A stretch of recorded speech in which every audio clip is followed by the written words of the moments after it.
Good morning. It's my privilege and my pleasure to welcome each and every one of you to this time of worship here at the Sardis United Methodist Church. For those in the sanctuary, we welcome you. For those that are joining us via the live stream, we welcome you as well. And it's an interesting time. I feel like Groundhog Day all over again. We're back to Mass, but it's kind of like the good book says, how long, O Lord? And God will deliver in His own time. But it's great for us to be here together today. I think that those are the announcements. We still look forward to our time together on the first Sunday in September. And what we may end up doing is we may end up having breakfast on the ground so that we can socially distance. But we will have worship out on the lawn starting at 8:30, and the Waffle House truck will be here to serve breakfast at 9:30. So invite. And make sure if you're bringing friends and family that we know how many so we can make sure that we have enough food for everybody. Let us pray. Lord God, as we gather for this time of worship, we thank you that you have touched us this morning, that you have allowed us to come out. And our prayer is that you would pour out your Spirit in this place, that we might know your presence, and that as we lift you up in praise, Lord, that we would know your presence and feel your comfort and feel your peace. We pray these things during this time of worship, and we ask it in Christ's name. Amen. If you'd please stand, and we'll read together responsively on page 754, Psalm 23. Page 754.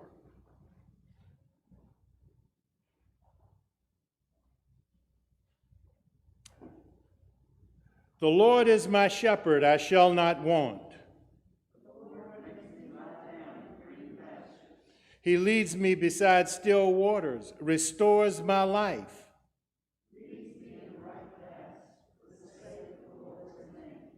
Even though I walk through the darkest valley, I fear no evil.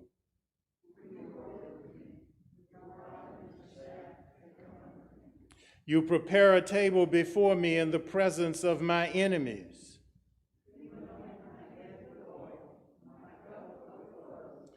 Surely goodness and mercy shall follow me all the days of my life.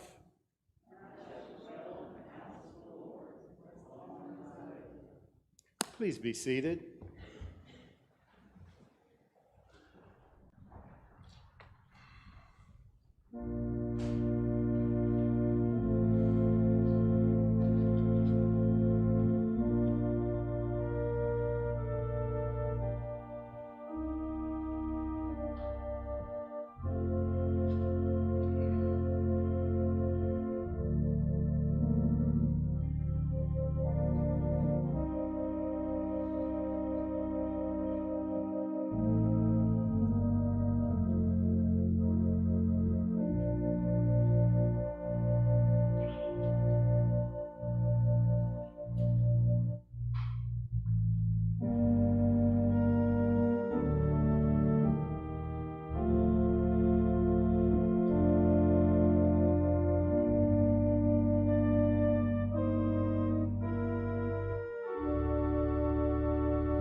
You know, I'm always moved by that piece of music. It inspires. We've come to our time of prayer, and I want to start off by sharing several things. I've lifted up a circumstance that exists between the Mount Bethel United Methodist Church and the North Georgia Annual Conference. And I'm blessed to share with you today that there's been a break. I don't know where it'll end up, but they've agreed to mediate. So that's a very positive move in my mind from the standpoint of that. We also need to continue to be in prayer for those who are working on solutions to this COVID. Hopefully in the next few weeks or so, there'll be some good news about vaccines and about how we can deal with this new variant that's come forward. Well, let us keep that in our prayers. We also need to keep the leaders of our church and the leaders of our country in our prayers, that somehow or another they might hear God's voice and that we might have some resolutions to all of the conflict that's going on.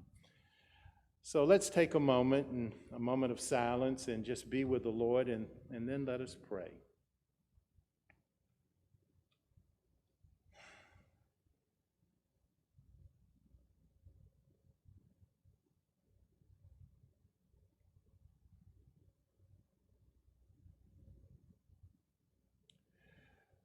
Lord God, it's in these moments of silence that we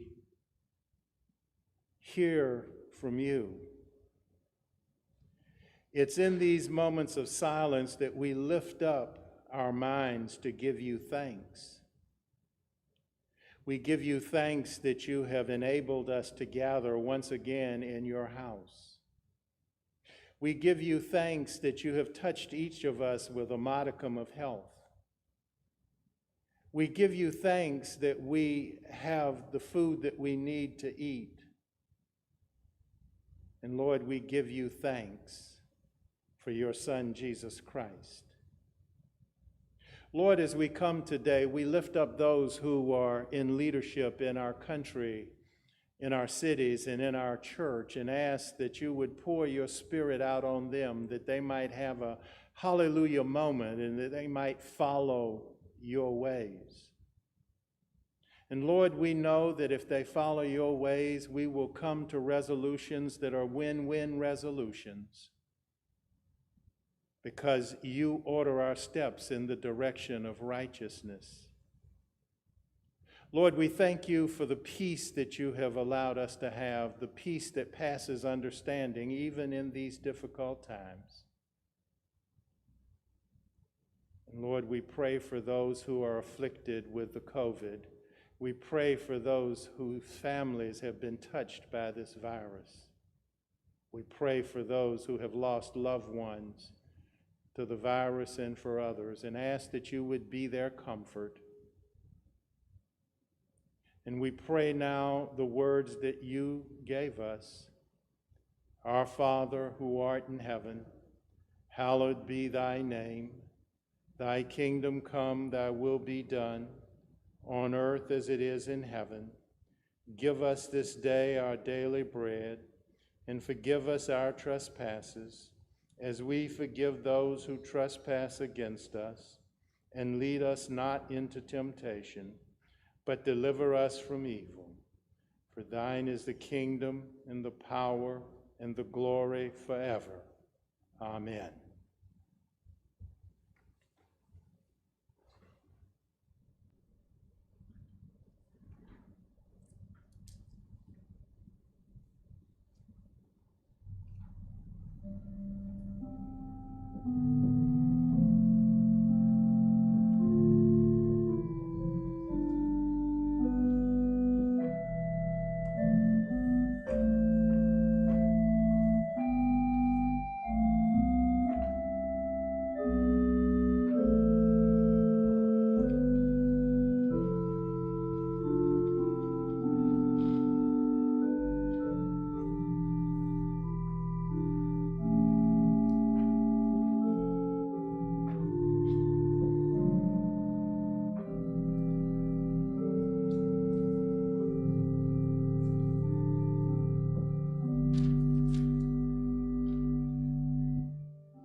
If you'd please join me on page 12 as we prepare for our service of Holy Communion.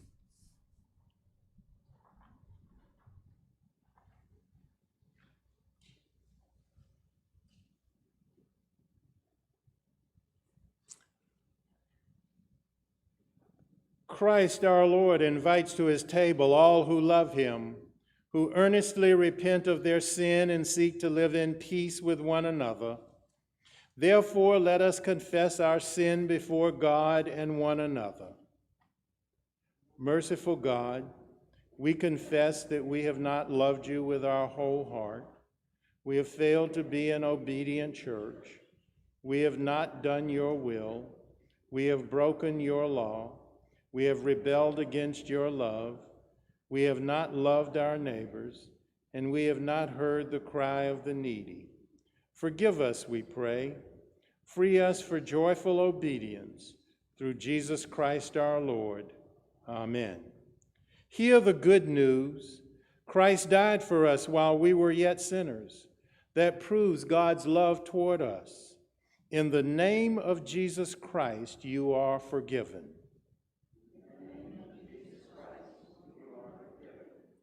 Glory to God. Amen. And then on page 13, the Lord be with you. Lift up your hearts. Let us give thanks to the Lord our God.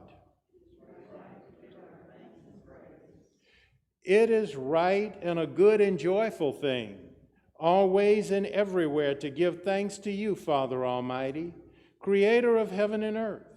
And so, with your people on earth and all the company of heaven, we praise your name and join their unending hymn.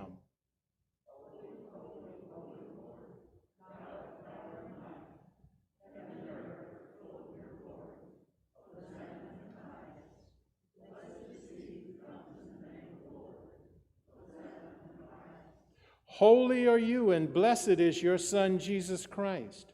By the baptism of his suffering, death, and resurrection, you gave birth to your church, delivered us from slavery to sin and death, and made with us a new covenant by water and the Spirit. On the night in which he gave himself up for us, he took bread, gave thanks to you, broke the bread, gave it to his disciples, and said, "Take, eat. This is my body which is given for you. Do this in remembrance of me." When the supper was over, he took the cup, gave thanks to you, gave it to his disciples, and said, "Drink from this, all of you. This is my blood of the new covenant, poured out for you and for many for the forgiveness of sins. Do this as often as you drink it in remembrance of me. And so, in remembrance of these your mighty acts in Jesus Christ, we offer ourselves in praise and thanksgiving as a holy and living sacrifice, in union with Christ's offering for us, as we proclaim the mystery of faith.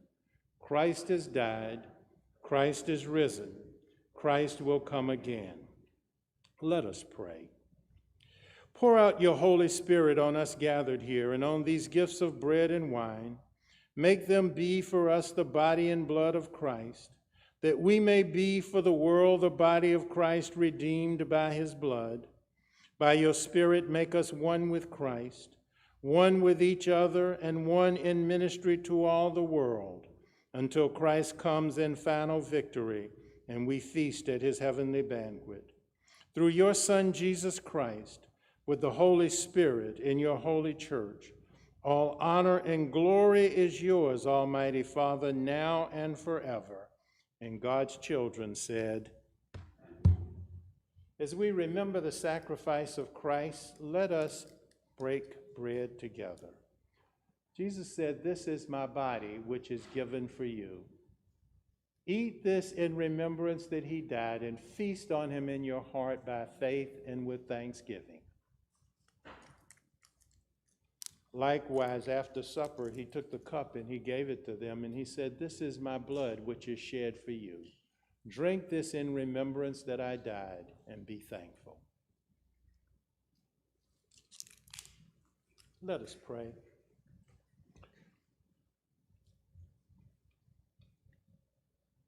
Lord God, we thank you for this mystery in which you have given yourself to us.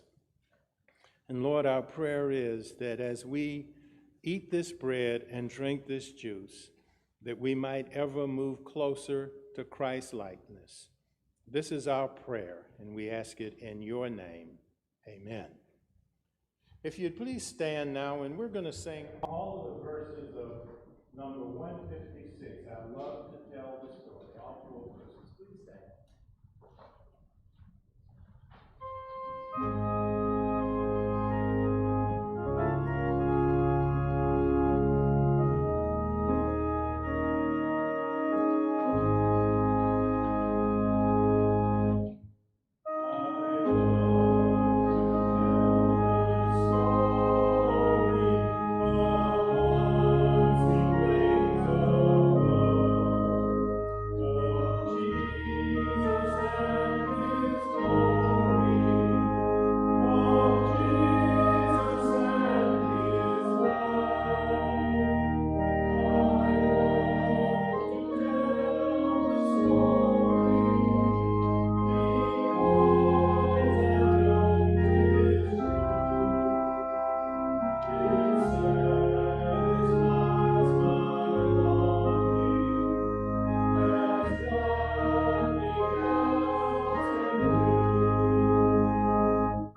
be seated. I'd like to share with you this morning, continuing with the Gospel of Mark, and I'll be reading in the 6th chapter, this time from the 30th through the 44th verses. And I want you to hear what Mark writes. The apostles gathered around Jesus and told him all that they had done and taught. And he said to them, "Come away to a deserted place, all by yourselves, and rest a while." For many were coming and going, and they had no leisure even to eat. And they went away in the boat to a deserted place by themselves. Now many saw them going and recognized them, and they hurried down there on foot from all the towns and arrived ahead of them. As he went ashore, he saw a great crowd, and he had compassion for them, because they were like sheep without a shepherd.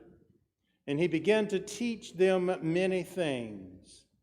When it grew late, his disciples came to him and said, "This is a deserted place, and the hour now is very late. Send them away that they may go into the surrounding country and villages and buy something for themselves to eat." But he answered them, "You give them something to eat." They said to him, "Are we to go and buy 200 denarii worth of bread and give it to them to eat?"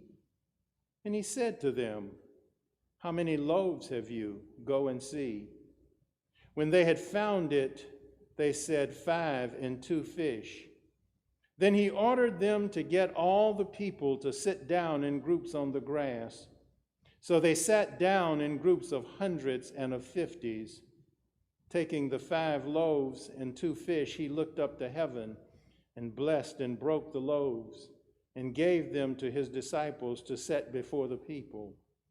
And he divided the 2 fish among them all, and all ate and were filled.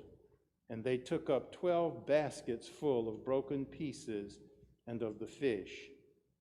Those who had eaten the loaves numbered 5,000 men. The word of God for the people of God. You know, I'd like to share with you this morning from some thoughts about God's specialty, dealing with impossibilities. This morning, we continue our journey along with Jesus through the Gospel of Mark. We've been with him as he calmed a storm. We've been with him as he faced the demoniac on the Gentile side of the Sea of Galilee. We've experienced with him the woman who touched the hem of his garment and the resurrection of the daughter of Jairus. And through the pages of the Bible today, we join Jesus on a hillside near the town of Bethsaida. As we join Jesus through the gift of imagination, we can picture ourselves among the crowd that some estimate to be as many as 20,000. In Matthew's gospel, it's recorded this way: the number of those who ate was about 5,000 men, besides women and children. While we're here, it's worthwhile to note that this feeding of thousands is one of 2 events that occur in all 4 of the Gospels. The other is the resurrection. And in some way, that speaks to the impact that this had on the gospel writers. And as always, when we read the scripture, we have to ask these questions. How can what was written 2,000 years ago guide our lives today?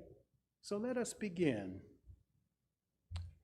As you look back over the last 5, 8, 10, maybe even more years of your own life, what experiences have you had that were totally unanticipated? Personally, I'll share one with you. I never anticipated in that period of time back then that I would be the pastor at this church, that I would have the privilege of serving here. It was a surprise and a blessing from God, and I thank you all for allowing me to be your pastor. Perhaps over the same period of time, you have had some similar kinds of blessings, places where God blessed you in an unanticipated way. On the other hand, I don't think that any of us would have anticipated, even as shortly as a year and a half ago, that we would find ourselves in the middle of a COVID pandemic. Don't think that we would have anticipated the impact that it has had on our lives and that it continues to have on our day-to-day lives. The point is that not only do we find ourselves in those pleasantly surprising circumstances, sometimes we find ourselves with challenges that are humanly impossible to solve. It's my belief that if each of us constructed a list on both sides of this coin, that you would find those where you were pleasantly surprised and those that were difficult, those challenges that you struggle with. Impossible, not merely difficult, more than worrisome, deeper than troubling, a situation that from the human vantage point cannot be solved. Impossible, a situation that from a human perspective is hopeless. Impossible, a situation that causes a feeling of helplessness. Impossible, and what we feel we need is a miracle. And just so we understand the word miracle, here's how Webster defines it: a surprising and welcome event that is not explicable by natural or scientific laws and is therefore considered to be the work of divine agency. Let me say it this way: a miracle is what happens when unexpectedly God shows up. Have you been there? I have. And I'm sure that if I keep living, I will find myself there again. It may be a child or a grandchild that causes some concern. It may be an illness, mine or someone else's close to me. It may be economic or relational, or a myriad of other things that can occur in our journey through life. However, I can tell you this morning, based on my own personal experience, that impossibilities are God's specialty. God is in the miracle business. You know, I think about that, and I think I said this in a sermon not too long ago. We can sit down and we can take all of the chemicals that make up the human body, but we can't make life. And yet there's the miracle of birth, how God blends things together and blows the breath of life, and life comes. The truth of the matter is that we should not be surprised by this. Jesus tells us things that are impossible with people are possible with God. The prophet Jeremiah, reflecting on the creation of the heavens and the earth, shouts out, "Nothing is too hard for God."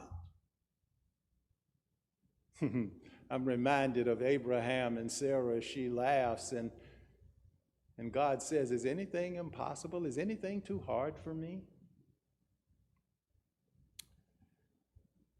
Once again, with these thoughts in mind, let us return to the hillside.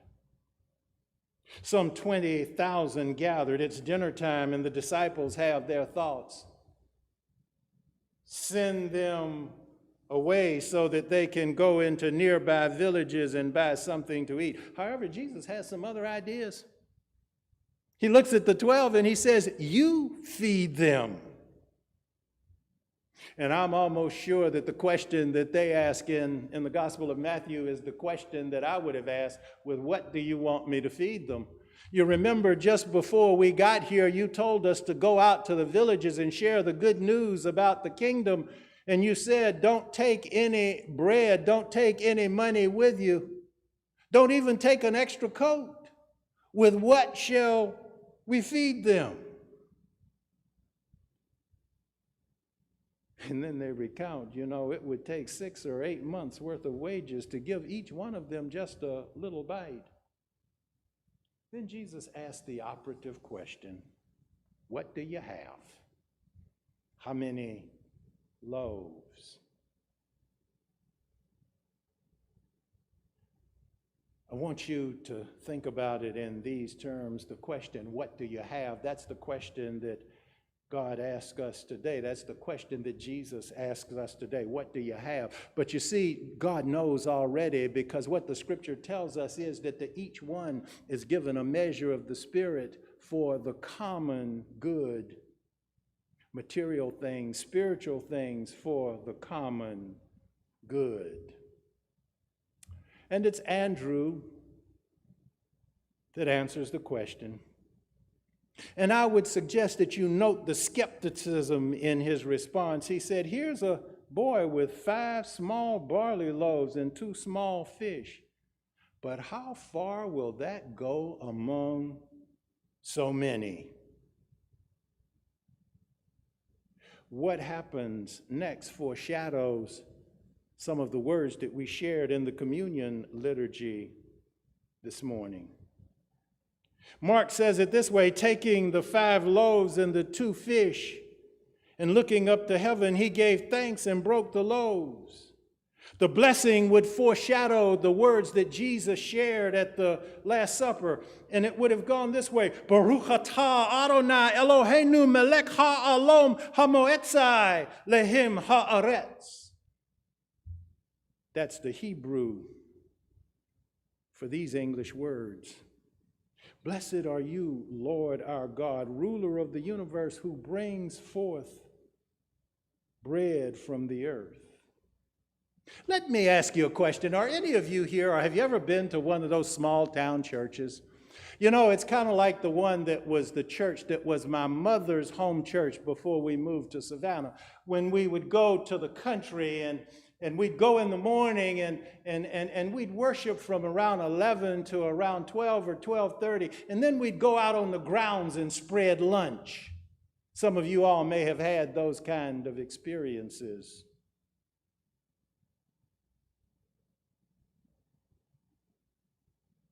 But that's what happened. You see, after Jesus blessed the bread and the fish, what resulted was an unforgettable dinner on the ground. Each ate all that they wanted. The impossible all of a sudden became possible. The miracle of the loaves and fishes are very instructive for each of us. It begins with understanding that there are times and circumstances in which we find ourselves and we come to the resolution that we are inadequate to resolve the issue.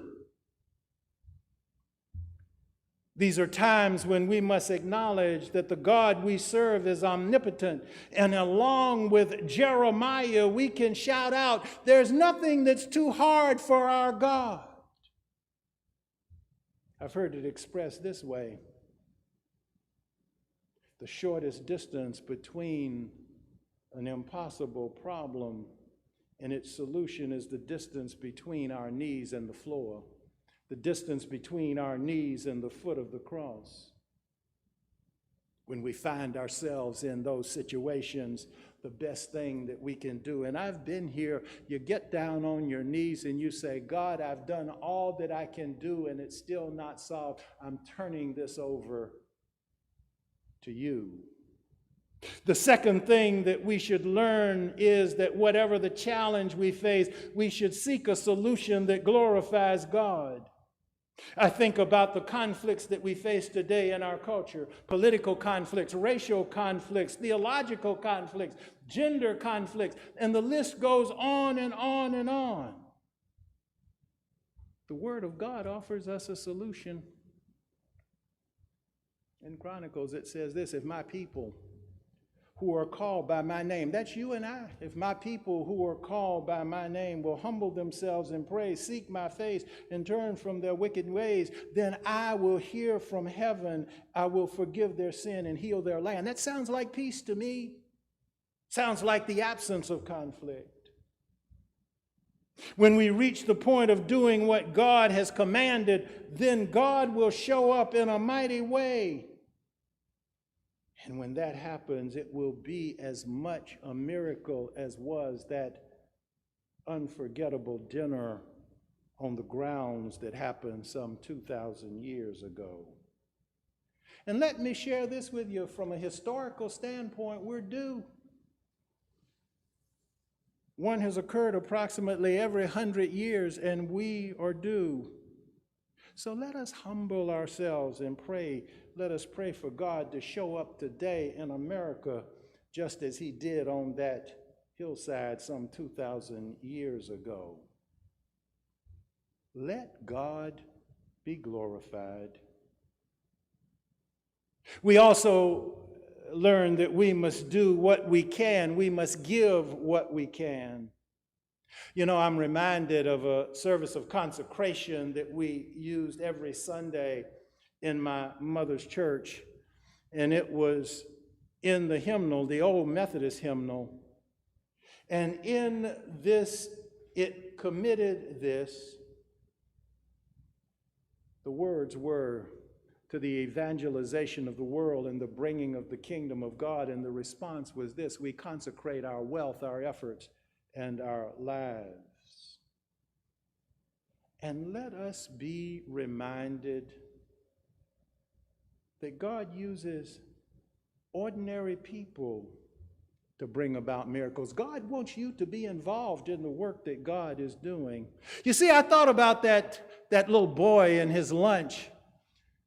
And I reflected on the fact that Jesus always was and always will be. And then I thought about the fact that he could have raised his hand and said, bring down manna and quail just like you did during the Exodus, just like you did when the Hebrews were in the desert in the Exodus. But no, he didn't do that. You know, there's a song that Reverend James Cleveland sang, and it's got these words in it: just like the little lad who gave Jesus all he had, and the multitude were fed from the fish and the loaves of bread. Now, what you have may not be much, but when you yield it to the master's hand, little becomes much. You see, this little boy gave his lunch and it fed the thousands gathered on the hillside, and I'm sure that it gave him a sense of being involved in the work of the Lord. Ordinary people never know what the impact is going to be. There's a story about a little boy who heard a sermon one Sunday. It was one of those snowy days in England, and the janitor had gone and shoveled out the walkway, and this little boy was the only one that showed up at church that Sunday. And this janitor had this urge to preach a sermon, and this little boy sat on the front row. This janitor preached this sermon to this little boy. Some number of years later, the little boy was asked, after he had grown, what caused him to go into ministry. And he remembered that sermon that was preached on that snowy day when he was the only one in the congregation. The little boy's name was Charles Haddon Spurgeon, and I understand he spoke to as many as 60,000 at one time in places. Ordinary people. You know, once again, I want to take you back to that hillside. You are in one of the groups that has a close view of the Master. You can see the twinkle in his eye as he gives thanks and breaks the bread. You can hear the expressions of awe as the loaves and the fishes grow to feed all. Today, the Lord's message is the same. We all face impossible challenges. God's answer: you take care of the addition. You bring what you have. and I'll be in charge of the multiplication. I'll go one step further and say, he says, you be in charge of the addition, and I'll be in charge of the exponentiation. You have my word on that, is what God says. When you see an impossible situation, Jesus sees an opportunity. Every impossible situation that you face is a magnificent opportunity in disguise. There's an old cliche that God will never put any more on you than you can handle.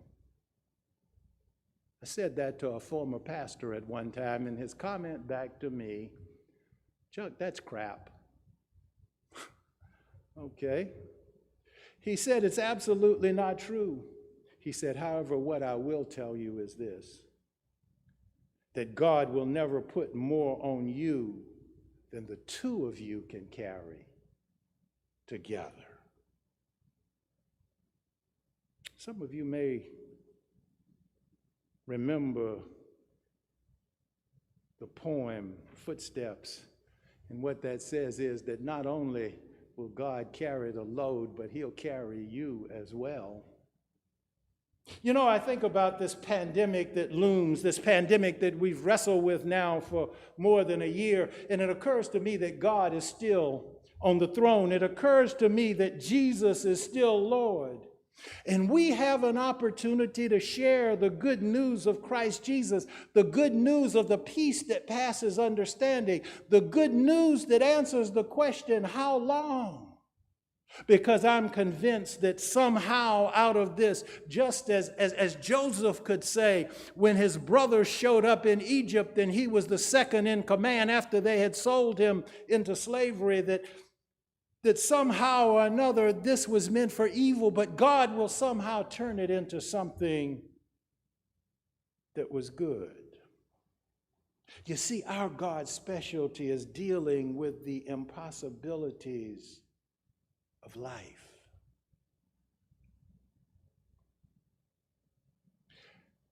And I'm convinced that if we pray and if we surrender all, that the solutions will come. God's specialty is dealing with impossibilities, and if you encounter one, turn it over to Jesus. Let us pray. Lord God, we thank you that you always show up on time. It may not be in our time, but you always show up on time. And Lord, we thank you. We thank you for the hills and we thank you for the valleys. But most of all, Lord, we thank you for the miracle that was wrought when you became human, when you took on human flesh. We thank you for the miracle that occurred when you hung on Calvary's cross and shed your blood that we might have the victory. And we thank you for the miracle of resurrection, a resurrection that we share. And we look to that day when you come again, and that we'll have that great dinner on the grounds, and that those grounds will be in that place that we call heaven. We pray these things in Christ's name. Amen. If we could stand now and sing the first and last verse of This Is My Father's World, hymn number 144.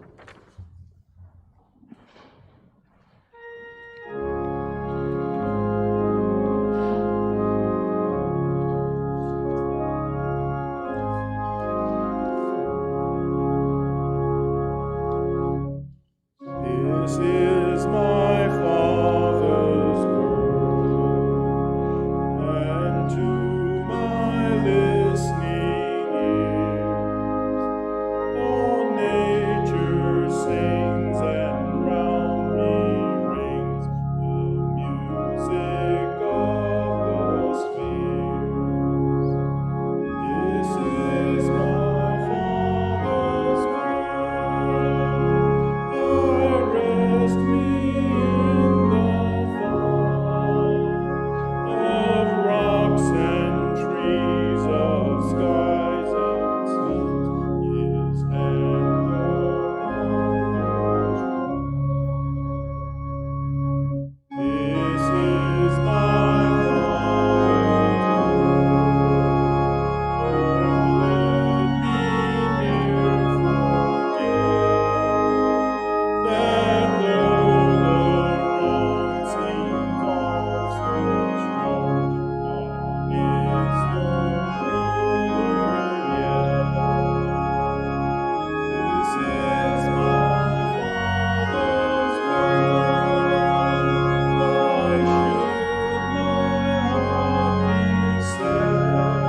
May the Lord bless you and keep you.